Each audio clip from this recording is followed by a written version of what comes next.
Hello, everyone. Victor Johnson here, career facilitator with Goodwill Columbus. Remember, Goodwill Columbus is here for you for your career needs, whether it is interviewing skills, whether it's your resume, whether you're starting a new career, advancing in a present career, searching for a career, Goodwill can help. So just remember to contact us at our information, which is going to be scrolling below. Remember, you can reach us down here at goodwillcolumbus.wfd.com, WFD at gwcols.com, or 614-966-9283. You can also reach us through our Goodwill and Indeed partnership landing page, which you'll see scrolling across the bottom. Today, we're going to have a panel discussion. We're going to have the topics that we're going to pull out of the Workforce Development Bowl. And with me today will be Stacy, Wiley, and Marty. So Stacy, Wiley, and Marty, would you just introduce yourself and say what your job title is at Goodwill Columbus? Okay, so you said my name first, so I'm assuming I'm going to go first. My name is Stacy Biddle, and I am a career facilitator here at Goodwill Columbus. Wiley? Awesome. My name is Wiley Tamayo. As Victor said, I am a career consultant for our Careers and Technology program, and I look forward to, answering some questions. Marty? Yes, I am Marty Smith, and I'm a career consultant with Goodwill Columbus Workforce Development, and I'm excited to be here today. Great. I'm going to have Marty turn her microphone up just a little bit more.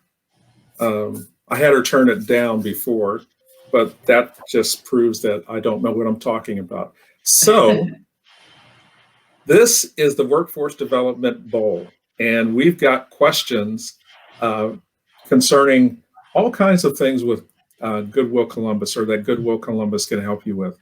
And our panel today is going to be answering these questions. Some of them will answer the questions right away. Others will have to think about them for a minute.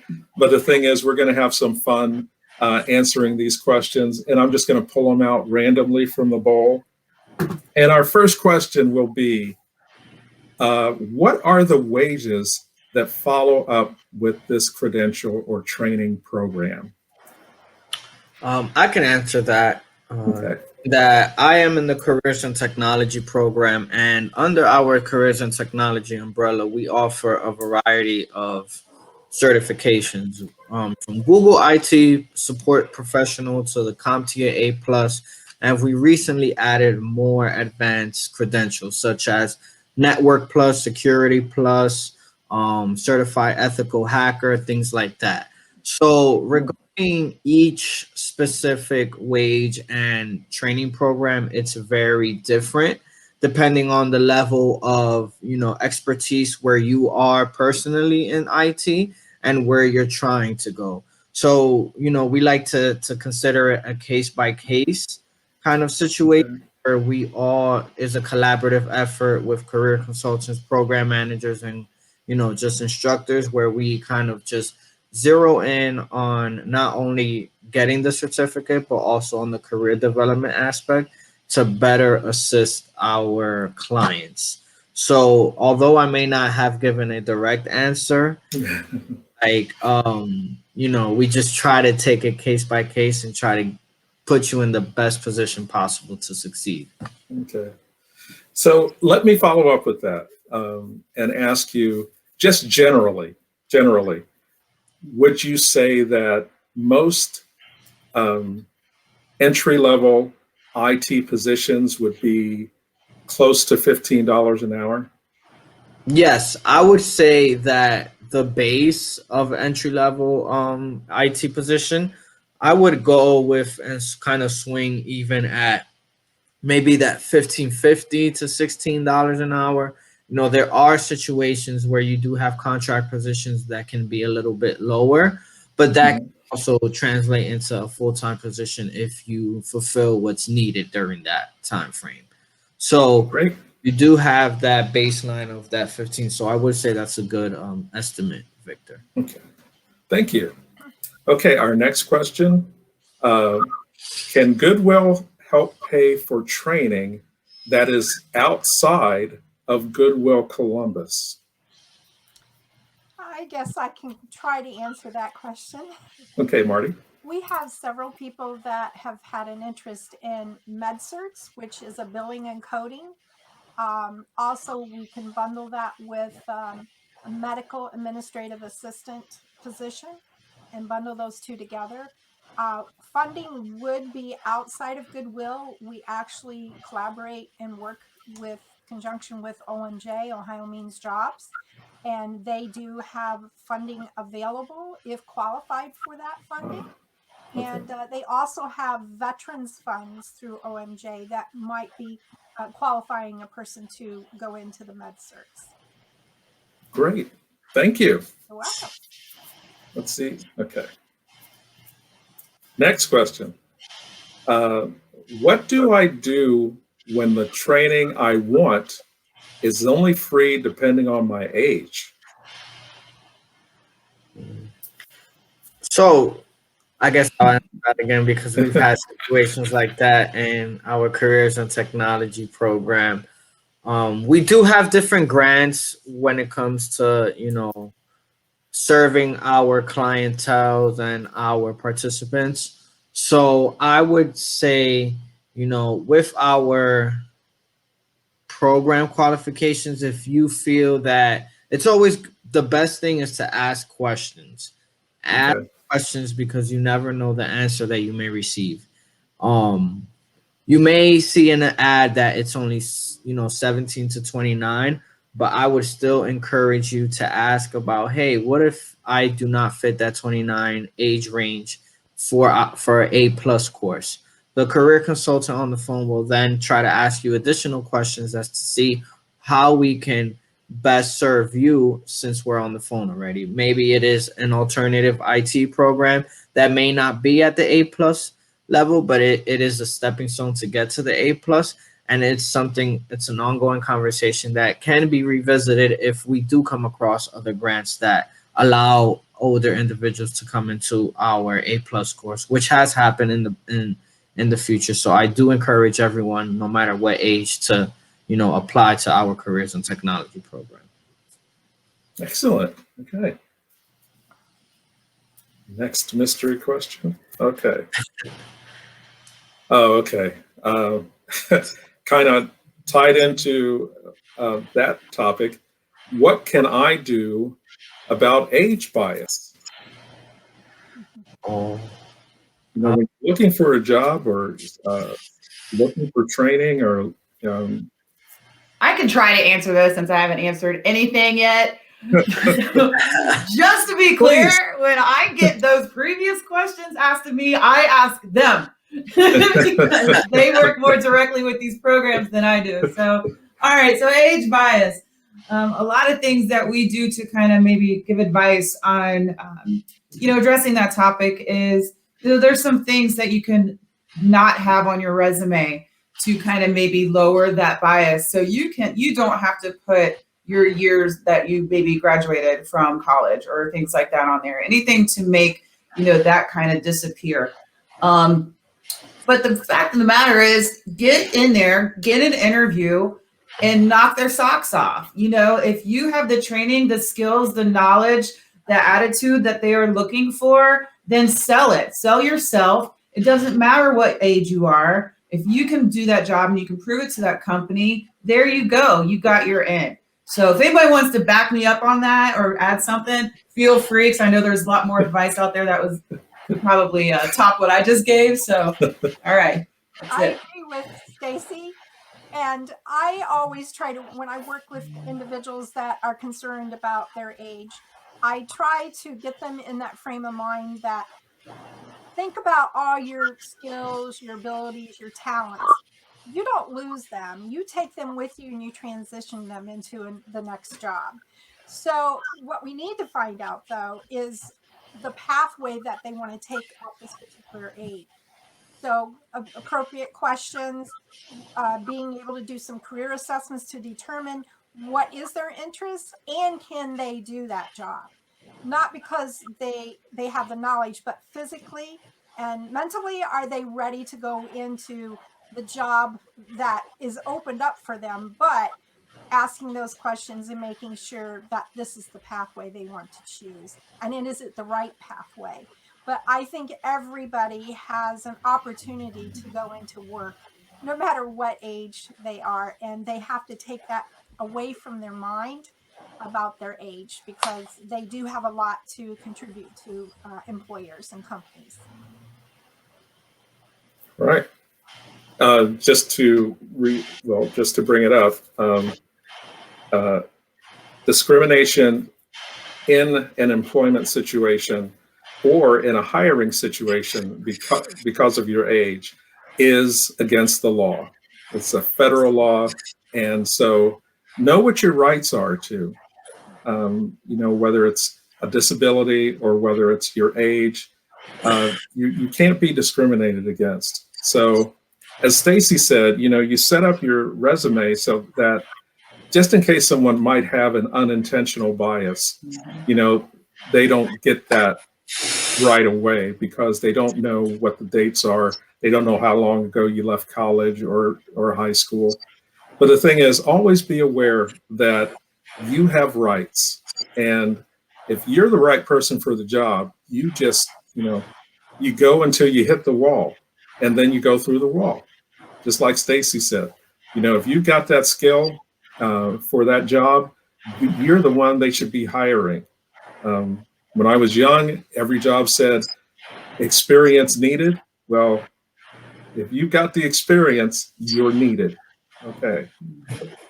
So next question. Should I go back to school or try to get a license in something?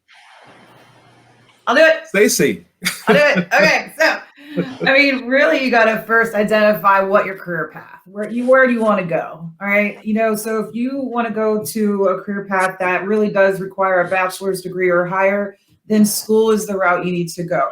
If you want to go do something else and maybe go to like a high demand job, like trainings that we have here for IT, hospitality, lodging, all of those, and healthcare. And a lot of times, you get that training, you get that entry level job, and a company may even do some tuition reimbursement for you to go to a next level training. So like if you enter in an STNA, you're with some healthcare agency or company for a while, they might then help you advance by going to the next step of LPN and then maybe even RN. So, that can happen, that there are places that, if you do get a training and go into an entry level position, they will help you grow too, because then you can be a benefit to their company. So, it really just ultimately depends on what career path you want to take and what your goals are. Great. And I might add that when you're looking at job descriptions and you're saying, oh, I'm definitely capable of doing this job, read the job description very well, because you might need certain certifications, and they might even state certification to be taken or training to be taken after you're hired. So Good that's point. something to look at in the job description too. And ask if you get into an interview. Great. That's great points. Great points. Thank you very much. Okay. Next one. I have so much job history. How can I highlight my skills without laying out all my jobs? I can speak on that one. Okay. I know Marty can as well, since we've kind of done a lot of resume building in the past. And I think, the history of work, it's important, especially if you feel that you haven't been in the job market for a while. Regarding highlighting specific skills that relate to the job, I think more so that is something, let's see. I think that's more of something that you can have in conversation, but also have like a snippet of it in your skill section. So let's say if you were, working, let's say, merchandising manager for a warehouse, but you're going in for an administrative assistant position in the office, in the medical office. You have the organizational skills that you've acquired in the merchandising department that you can transfer over to the medical field in that administrative assistant.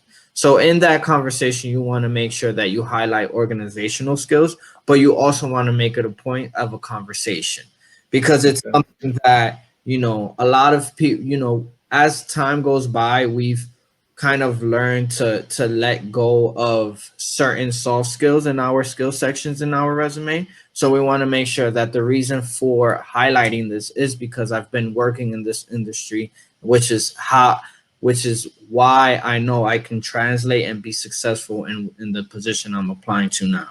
And that serves for not only people who are, shifting careers, but also those who might have just been off, just off the grid, not necessarily working, but, acquiring these certifications or juggling education and childcare. Kind of speaking on that, I just been multitasking and doing what I can to, stay 10 toes down and move forward. So I think, my tenacity and my resiliency can transfer over to what I'm doing now. Okay. Or, blabbing on. You can also take everything that Wiley has said, and when you're applying for a position, and let's say it's something you did years ago, but you want to come back to it now, you can add that to your resume as a related experience and bring that 10 to 15, 20 years, you can bring that back into your resume again. Not necessarily have to worry about the dates, but the related experience. So the experience that you had in the past, you're bringing back again, that can apply to whatever your the current position that you might be applying for. Excellent. Okay, just a few more.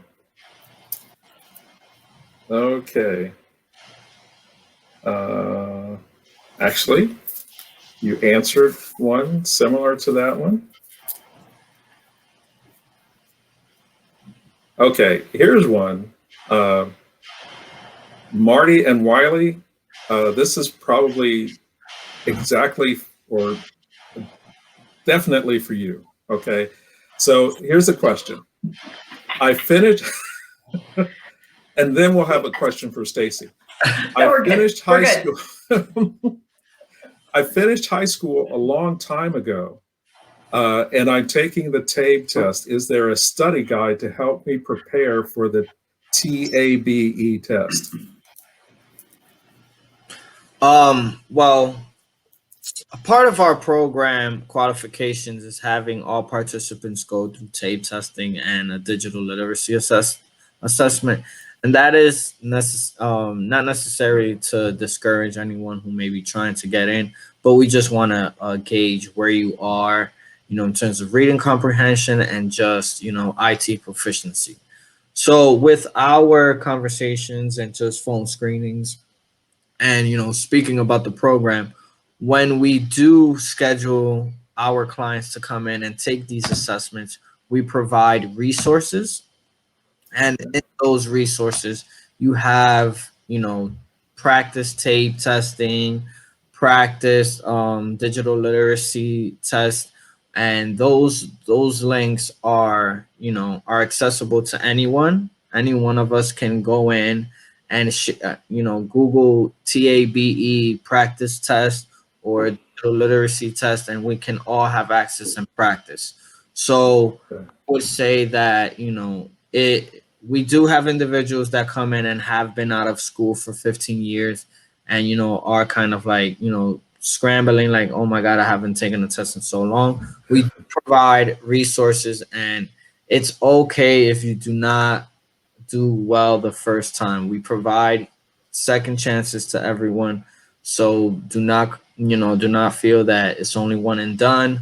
We want to make sure that if you're coming to us for help and to remove barriers, we do not want to create one by pushing you away because of an exam. Okay.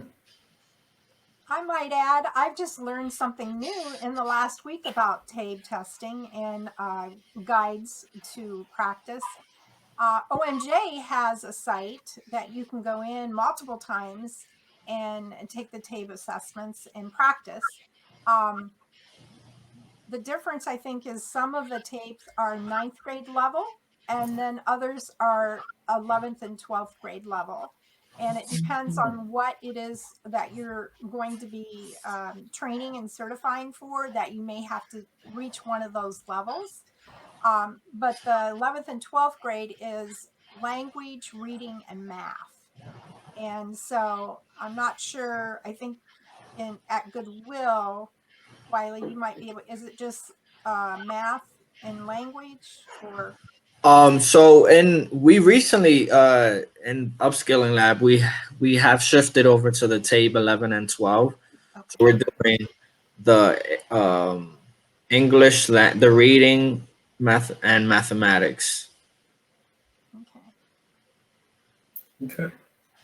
Great. Thank you very much. I learned some things there that I didn't know about TABE. Okay. Okay, Stacy and Marty. I mean, we're coming up on 22 minutes here, Victor. I don't know how long you want this to go. I mean, we can cut it right now. All right, throw it at me. Okay, are you ready? No, Should I do a chronological resume or a functional resume? Marty can start. Okay. He put me on the spot. I have mixed feelings. Well, I've always, in the past, I've always shared that functional resumes can be good for some individuals that have a lot of gaps in their employment, maybe sometimes incarceration, not being able to show those dates in a chronological order. And a functional resume is basically showing all your skills, your education, and then down at the bottom, you put the name of the companies and the locations and the dates. So the first thing that an employer is looking at is your skills, not actually the space in between those dates. So I believe a functional resume for some people are good. I've spoke to HR departments who say functional is okay. Some say that they prefer chronological.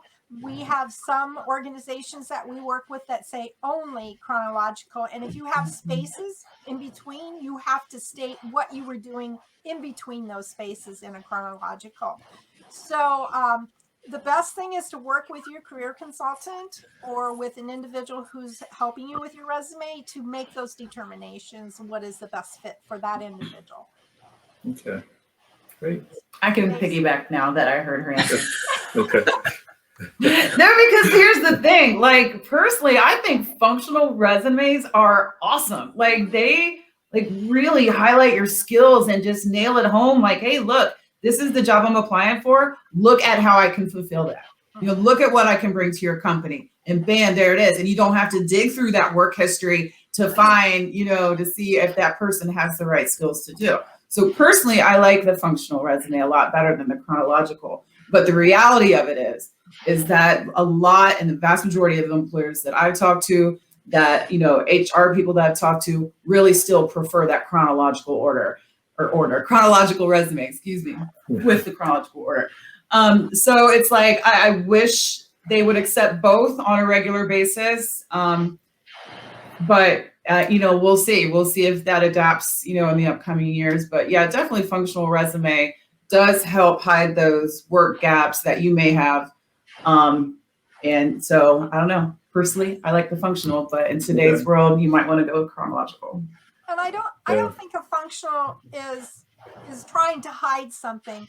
We're just trying to get individuals to really showcase their talents and their skills.